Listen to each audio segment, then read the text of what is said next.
Hi, I'm Chris Michelle. I'm a Senior Inbound Marketing Specialist here at Protocol80. I'm here with my colleague Adam.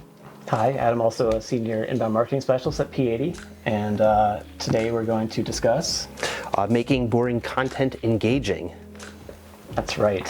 So even if you're a niche manufacturer, B2B, whatever, you still have a responsibility to make copy that is interesting to your potential buyers, to get them from point A to B, because ultimately the goal is to get them to do something at the end of that writing.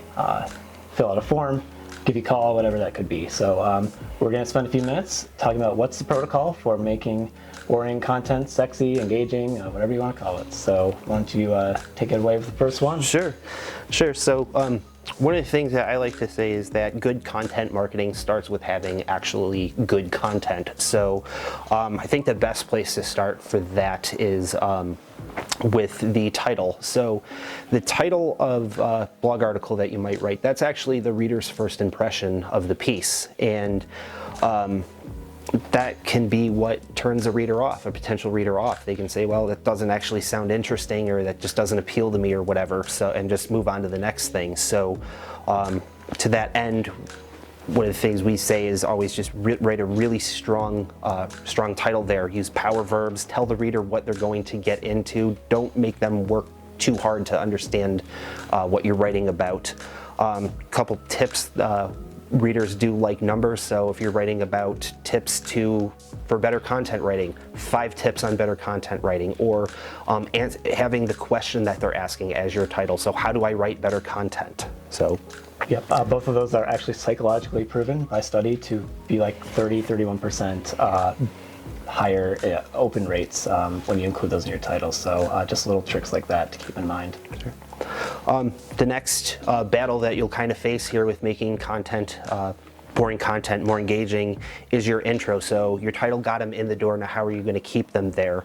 So what I find is that your intro should really never be any longer than 3 or 4 paragraphs. I've done 5, admittedly, but what I find is that how do you write an engaging intro? Well, there's a few types that I gravitate towards. One is open with a relevant statistic. So for instance, did you know that while 60% of Americans are homeowners, 90% have never had a home inspection? You can also address a pain point that the audience might regularly encounter with the topic. So there's nothing worse than inspecting a home only to find out that all of your tools have run out of battery power, that kind of thing. The next one kind of piggybacks off of that, and that's to put the reader right into the piece through a narrative, something that they can identify with. So in a way, you're making them the star of the show. So something, in a perfect world, home inspection would just go great. Everything would be exactly where you need it. You'd have all the tools you need, and you'd never have to worry about completing the inspection. But that's not reality because of X, Y, and Z. The last type of intro that I would talk about here is stepping into it sideways, and this is kind of a bit of an advanced level one here, and that's really bringing the topic and comparing it to something that's completely unrelated. I've done something... But relatable. But right? relatable, Yes. exactly. So I've done something where I compared using moisture meters to going on a trip to the dentist. Completely different things, but took a little bit of doing, but made it gel together and all that. So again, it's kind of an advanced level one there. So for the rest of the pieces that you might produce here, and that's not to short sell anything, but we just have a few tips that we would go over quickly here. So Adam, if you got a couple here. Yeah. Title and intro are super important, and you want to spend a ton of time on those, especially the title. But we want to make sure the whole thing is readable, because again, the goal is to get from point A to point B. If they're not taking that next action on their site, if they're bouncing afterward, going to another site to look for more details, more resources, then you haven't done your job. So to help them do that, we have to kind of grease the skids and format this beautiful page you have in the best way possible. So let's take a blog post for example. You can have a giant wall of text that's going to be 2,000 words and a huge challenge to read, or you can add some little touches here and there to just make it easier for the eyes to go through. So for example, breaking things into smaller paragraphs, making your sentences individually shorter, just to give people a little bit of a chance to breathe and not make it so taxing to read.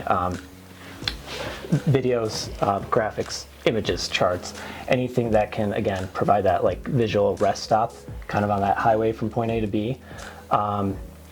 Using strong language, I don't mean offensive language, I mean powerful verbs, like it's, instead of kind of lame things like have and those bland weak get, those really lame-o verbs, using things that are a little more dynamic to draw the reader in. And I think probably the last one I would say is try to avoid passive voice. It sounds less confident, a little weaker. So the town was attacked by zombies versus zombies attacked the town, or Chris was hit by Adam versus Adam hit Chris.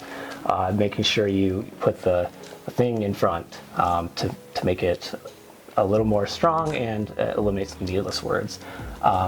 Yeah, to do all those and get them in and out. Don't overdo it. Don't be redundant. Reading the same thing over and over again gets annoying because you're reading the same thing over and over again. So make sure they're getting what they need, but also respecting their time, because these are probably busy people. So I think that's about it for today. I guess the last tip would be to always end your content with a call to action. That's kind of the last tenet of writing something boring and turning it into something useful for your marketing. Giving them that next step so they stay on your site longer and are more likely to engage with your company. And that is a perfect segue for our call to action. We have a ton of other resources online, protocol80.com/blog, our LinkedIn page, tons of resources to help you be a better writer. Yeah, anything else? Nope. All right, good deal.